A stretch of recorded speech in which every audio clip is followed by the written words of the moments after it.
Hello everyone, Assalamu alaikum. Hope everyone of you is doing well.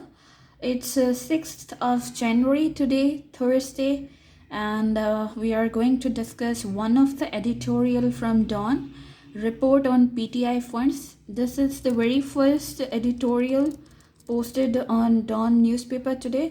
तो आज मैं आपको लाइन बाय लाइन इसको समझाऊंगी कि क्या कहना चाह रहा है, इसमें जो डिफ़िकल्ट वर्ड्स हैं उनकी मीनिंग्स और उनको किस कॉन्टेक्स्ट में यहाँ पे यूज़ किया गया है वो भी हम देखेंगे। और चलें लेट्स स्टार्ट। तो रिपोर्ट ऑन पीटीआई फंड्स, ये किस फंड्स की बात हो रही है? जो केस चल रहा है अभी ओपोजिशन पे और जो रोलिंग पार्टी है अभी पीटीआई, इन दोनों पे फॉरेन फंडिंग का जो केस चल रहा है कि उनके जो फॉरेन अकाउंट्स हैं और उनमें फ़ंड्स कहाँ से आ रहे हैं, तो उन पे जो स्क्रूटिनी जारी है इलेक्शन कमीशन ऑफ पाकिस्तान की तरफ से। तो ये उस केस के बारे में थोड़ी सी हाइलाइट्स आज यहाँ पे एडिटोरियल में दी गई हैं। So let's start. तो the very first sentence it starts from that the report compiled by the Election Commission of Pakistan's Scrutiny Committee on the ruling PTI's funding has once again put the spotlight on the murky fundraising of our political parties. अब यहाँ पे पहले मैं आपको जो difficult words हैं उनकी meaning समझा दूँ ताकि आपको इसका सेंटेंस का मतलब इजीली समझ आ जाए। इसमें जो सेकंड लाइन में स्क्रूटिनी है, स्क्रूटिनी का मतलब है जांच पड़ताल करना। उसके बाद स्पॉटलाइट है, स्पॉटलाइट यानी रोशनी डाली उस पे, उस चीज़ पे। On the murky fund raising, murky का बेसिकली मर्की एक एडजेक्टिव की तरह यहाँ यूज़ हुआ है और मर्की का मतलब होता है ऑब्सक्योर या Morli questionable.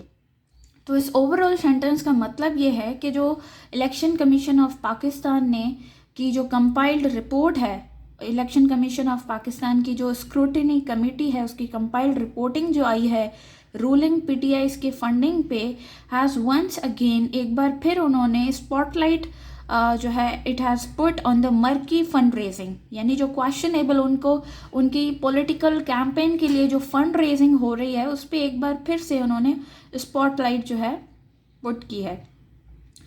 The report says the party received funding from foreign nationals and companies. अब उस रिपोर्ट में ये बताया गया है कि जो पार्टी है पीटीआई पार्टी, उन्होंने जो फंड रिसीव किए हैं वो फॉरेन नेशनल्स से किए हैं और कंपनीज से किए हैं, कॉमा उसके बाद कह रहे हैं कि under reported funds. Under reported का मतलब होता है फेल टू रिपोर्ट, यानी जो रिपोर्ट ना किए गए हों, यानी जो फंड्स हैं उनको रिपोर्ट नहीं किया गया।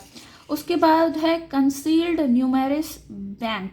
कंसील्ड यहाँ पे एज एन एडजेक्टिव यूज हुआ है। कंसील्ड का मतलब होता है कैप्ट, सीक्रेट या हिडन, यानी hidden numerous banks, bank accounts and refused to divulge. Divulge का मतलब होता है, डाइवल्ज यहाँ पे एज अ वर्ब यूज़ किया गया है, बट ये टू के साथ, आपको पता है जब भी हम टू के साथ वर्ब की फर्स्ट फॉर्म लगाते हैं तो वो इन्फिनेटिव बन जाता है।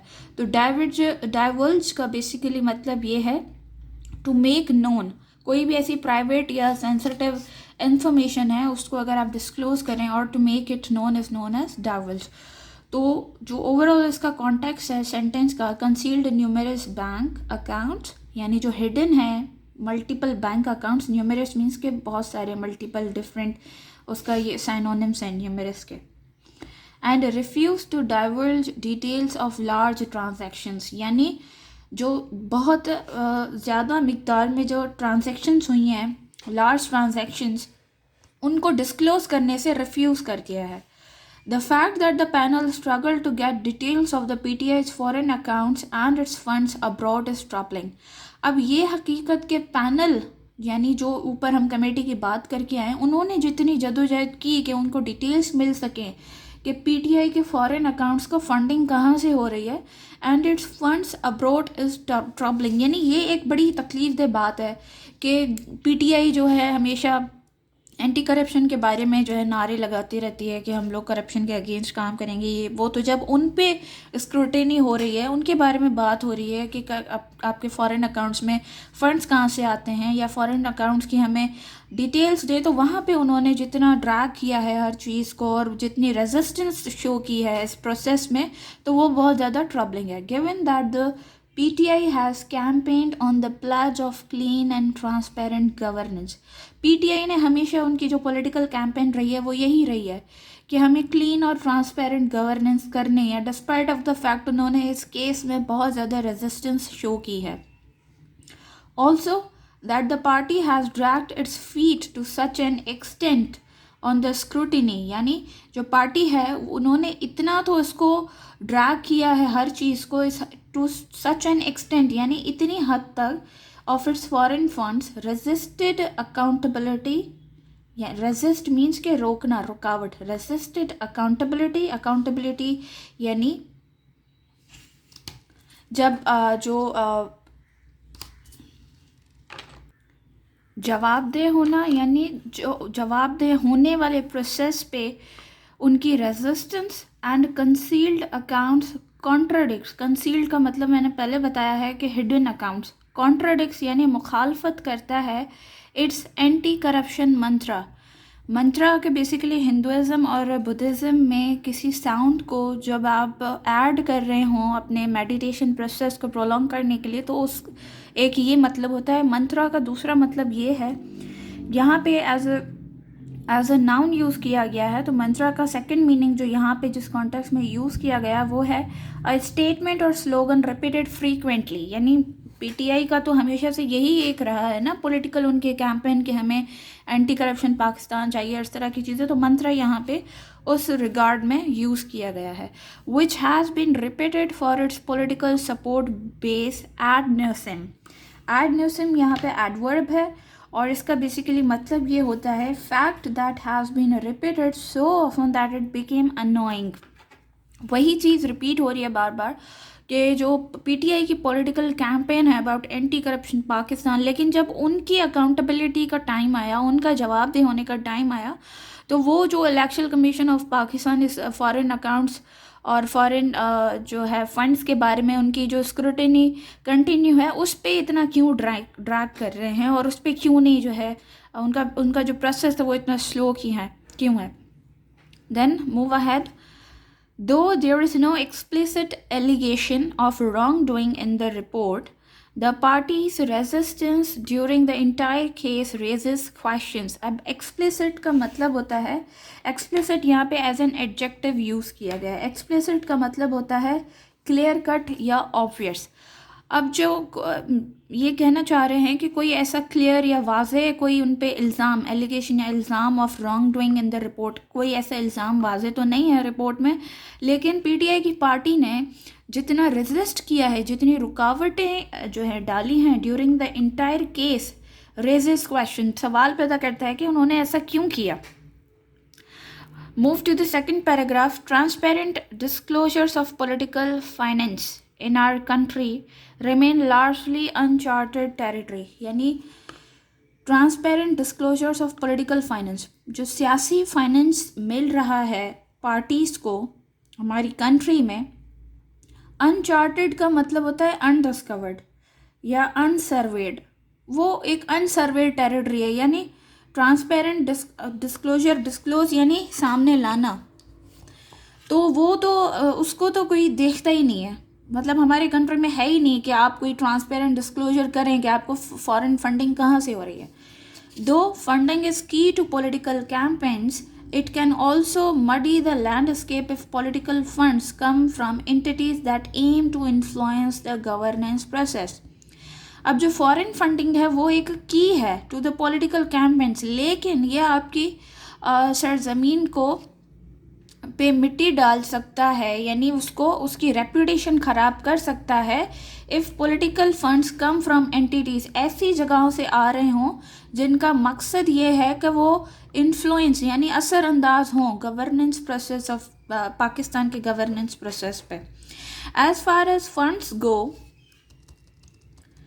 प्रोफेशनली ऑडिटेड का यहाँ पे मतलब होता है कि जब कंडक्टिंग ऑफिशियल फाइनेंशियल इंस्पेक्शन, यहाँ पे एज अ वर्ब इसको यूज़ किया गया है कि जब भी आप कोई ऑफिशियल या फाइनेंशियल इंस्पेक्शन करें अकाउंट्स की, फॉरेन अकाउंट्स की, तो उस कॉन्टेक्स्ट में इसको यहाँ पे यूज़ किया गया है.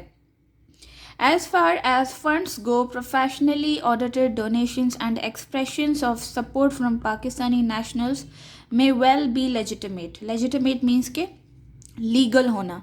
तो जहाँ तक फंड्स की बात है, तो अगर आपने तो आपकी जो फंडिंग है वो ऑडिटेड डोनेशंस हैं, प्रोफेशनली ऑडिटेड डोनेशंस है, यानी उनकी पूरी इंस्पेक्शन हुई है थ्रू प्रॉपर चैनल, वो आपके पास आए हैं, उनका हर रिकॉर्ड मौजूद है, तो फिर तो वो लीगल है.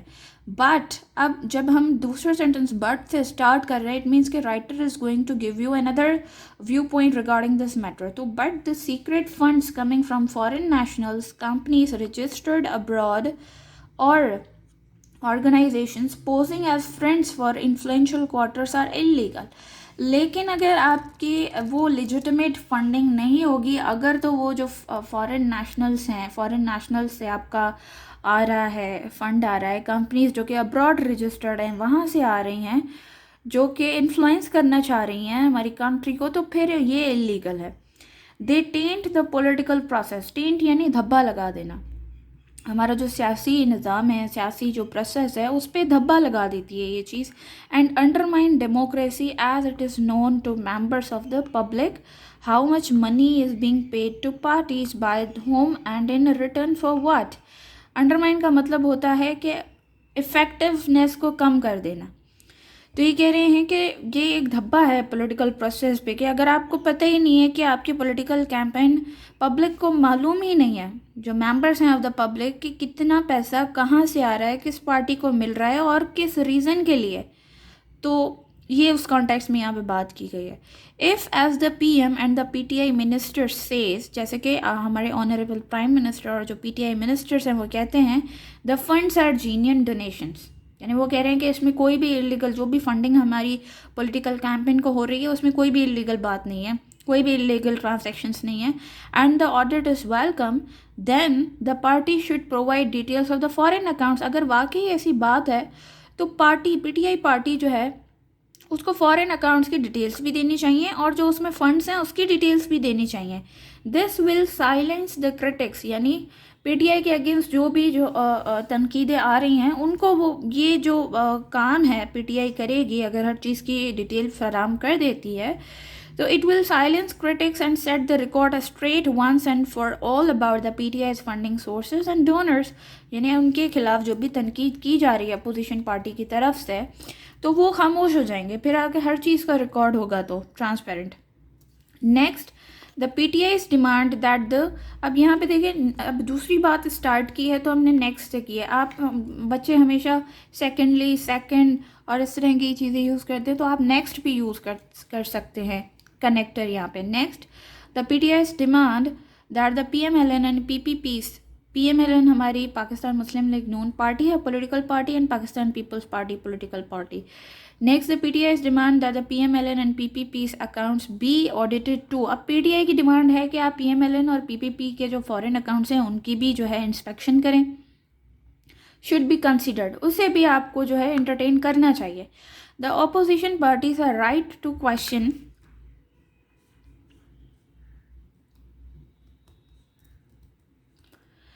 The opposition parties are right to question the ruling party's resistance in this case. अब जो opposition parties हैं PPP और PMLN, वो जो क्वेश्चन कर रही हैं कि पीटीआई जो है वो रेजिस्टेंस यानी रुकावटें पैदा कर रही है इस केस में और बहुत ज़्यादा ड्रैग कर रही है हर चीज़ को, तो उनकी जो गिला है वो भी जो है एक तरह से दुरुस्त ही है. But it would be interesting to see how forthcoming they would be if it came to scrutinizing their own campaign accounts. फिर ये उनका एक तरह से ये गिला तो ठीक है पीटीआई के बारे में, लेकिन ये चीज़ भी दिलचस्प होगी अगर हम ये देखें कि वो ख़ुद कितनी पेशरफ्त रखते हैं इस काम में कि अपने कैंपेन अकाउंट्स की स्क्रूटिनाइजिंग वाले प्रोसेस में आगे आगे रहें. Across the board, across the board का मतलब होता है applying to all. Across the board, transparency is a must as illicit finance cannot be allowed to taint governance. Across the board means applying to all. illicit का मतलब होता है, illicit adjective है, illicit means के forbidden by laws, forbidden by rules, forbidden by custom, यानी कि illegal in short. तो जो इलीगल फाइनेंस है उसको अलाउ नहीं किया जा सकता कि वो आपकी गवर्नेंस पे एक धब्बा बन जाए. Not only does it undermine citizens' trust in political institutions, इससे क्या होगा कि आपकी सिटीजन्स का जो ट्रस्ट है पॉलिटिकल इंस्टीट्यूशंस पे वो कम हो जाएगा. It encourages parties to compete against each other by over spending to a point where there is no question of a level playing field. यानी पार्टीज एक दूसरे पे नुक्ताचीनी करती रहेंगी और जो काम है एक्चुअली अपनी कंट्री को फर्दर प्रॉस्पेरस बनाने का तो वो डिले होता रहेगा. अनसेवरी प्रैक्टिसेस. अनसेवरी का मतलब होता है कि disagreeable and unplesant because morally disreputable, या फिर आप इन शॉर्ट नास्टी भी इसे कह सकते हैं कि ऐसी प्रैक्टिसेस जो डिसएग्रीएबल हैं और अनप्लेजेंट हैं बिकॉज मोरली डिसरेप्यूटेबल है, तो उसका मतलब होता है अनसेवरी. Unsavory practices like this ensure only big players who can tap into powerful secret donors stay in political process.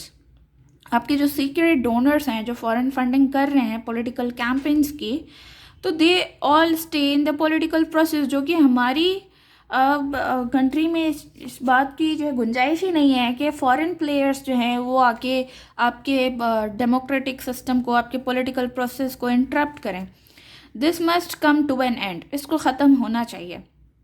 The ECP यानी election commission of Pakistan which is yet to give its final verdict on the report. Verdict कहते हैं किसी फैसले को, तो ECP को अभी फ़िलहाल अभी तो उन्होंने रिपोर्ट दी है, फाइनल वर्डिक्ट उस रिपोर्ट पे वो अभी देंगे.